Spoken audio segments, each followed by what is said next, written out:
Olá, meu nome é Rui Walter da Almeida Júnior, eu sou doutorando pela Universidade Nova de Lisboa, doutorando em Direito, mestre em Direito Público e Evolução Social, professor de Direito Constitucional e defensor público no Estado do Rio de Janeiro, Brasil. E tenho a honra de participar desse congresso, desse importante congresso, sobre direitos humanos, né?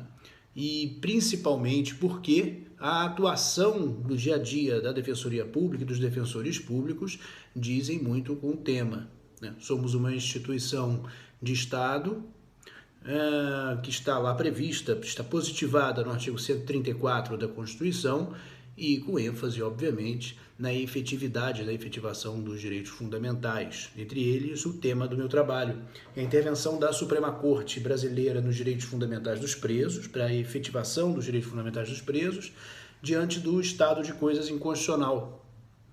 A quem interessa minorar o caos. O estado de coisas inconstitucional, como nós sabemos, é um instituto que já vem sendo estudado, já vem sendo aplicado por diversas outras Supremas Cortes no mundo, especialmente, nomeadamente, na Colômbia.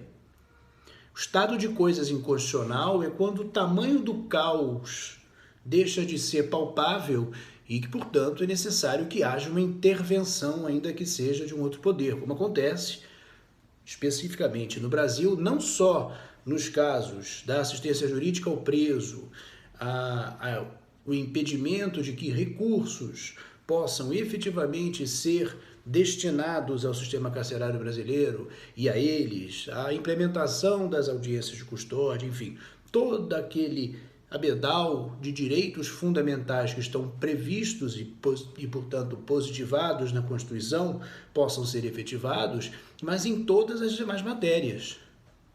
O protagonismo judicial vem hoje sendo um dos temas de maior impacto na relação, na vida das pessoas, né? E que, portanto, nós temos aqui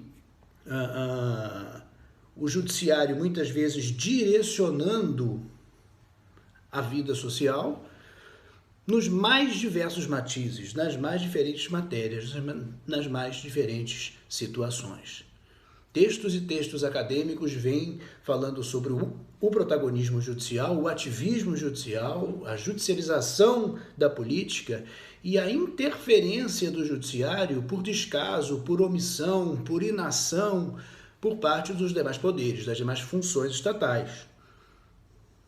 O poder executivo e o poder legislativo executa e legisla a função legiferante e a função de gestão das contas públicas do Estado brasileiro, seja no plano federal, nacional, estadual, distrital ou no plano municipal, dos mais de 5.600 municípios do Brasil.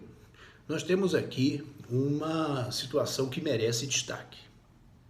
Não só, portanto, na questão do sistema prisional, mas também de diversas matérias. O Supremo ele vem crescendo, não só para a efetivação dos direitos fundamentais, mas também para direcionar determinadas políticas públicas e determinadas matérias que são caras à Constituição, às promessas constitucionais e também para as pessoas. Ou seja, aquelas pessoas que vivem no Brasil, aquelas pessoas que vivem e que dependem muitas vezes dos atos estatais e para o exercício de seus direitos fundamentais, mas que por inação, por falta de vontade política ou por até ignorância, não se saber o que fazer, falta de aptidão mesmo para o exercício do cargo, as coisas não acontecem. Uma delas especificamente, que o Supremo teve que intervir, é o medieval sistema carcerário brasileiro, como acontece normalmente em países em desenvolvimento, não é? Em países em que haja muita desigualdade entre as pessoas, e com toda aquela informação que a gente já sabe da população carcerária, ou seja, a população carcerária normalmente é formada por pessoas que estão nas esferas com mais dificuldade econômica, financeira, cultural, étnica, não é?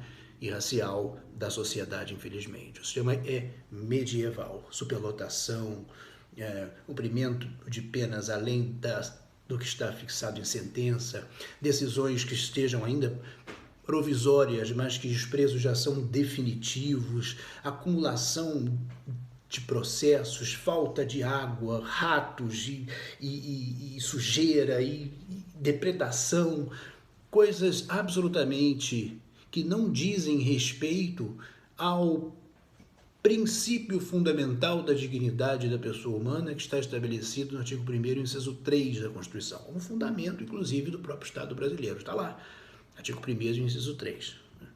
Logo, a nossa Constituição que estabelece e direciona as políticas públicas e que determina que o poder público possa deixar de fazer algumas coisas e fazer outras, não é? Está lá estabelecido no rol do artigo 5º, para que haja um cumprimento de pena e um estabelecimento de regimes dentro dos critérios da razoabilidade, da proporcionalidade, sempre pautados na dignidade da pessoa humana. Até que adveio ou foi interposta ou proposta a arguição de descumprimento de preceito fundamental, a DPF 347, pelo Partido Socialismo e Liberdade, e que o relator, ministro Marco Aurélio, deu um lapidar voto no sentido de direcionar determinadas políticas públicas para o sistema carcerário. Como, por exemplo, isso é muito importante, a impossibilidade do contingenciamento de recursos em matéria de sistema carcerário. Porque uma coisa é o orçamento estar aprovado na lei orçamentária. Outra coisa é a remessa ou mesmo o envio da verba já aprovada, já prevista em lei, para aquele órgão, aquela situação ou aquele sistema, como acontece com o sistema carcerário. Impossibilidade de contingenciamento, de suspensão de remessa de recursos. E a liminar ela foi em parte deferida para que houvesse, como há, a determinação para que a verba aprovada na lei orçamentária anual possa efetivamente ser encaminhada e enviada para o sistema carcerário. A necessidade de realização de audiências de custódia para evitar a massificação sem causa dos estabelecimentos prisionais, né, impedindo a superlotação ou minorando a superlotação dos estabelecimentos prisionais no Brasil.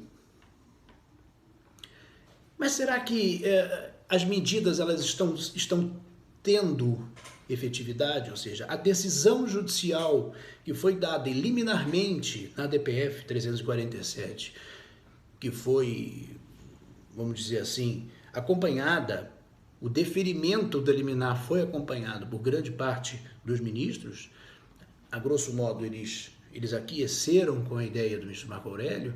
Será que essa decisão ela está tendo efetividade? Será que a vida do preso mudou? As coisas mudaram, as coisas evoluíram no sistema carcerário brasileiro? E a gente entende que não, né? Porque uma coisa é a decisão estar no papel, outra coisa é a decisão ter efetividade. Infelizmente, como acontece com a Constituição, como acontece com as leis e agora com as decisões judiciais que vão efetivamente agir através de ativismo judicial, né? Através de direcionamento de políticas públicas para que as coisas aconteçam, a decisão judicial ela passa pelo mesmo caminho de falta de efetividade. Então, novamente, viemos aqui conclamar a comunidade jurídica para que pesquisemos, enfrentemos as questões, para que então as decisões judiciais possam ser efetivamente cumpridas, não é? E que os direitos fundamentais dos presos e outros quaisquer possam efetivamente ser exercidos. Não é uma questão de pena, não é uma questão de caridade, é uma questão de exercício de direitos, é uma questão constitucional, é uma questão de dignidade da pessoa humana. Muito obrigado, então, pela atenção de vocês e vamos discutir o tema. Vamos aprofundar esse tema que é muito importante.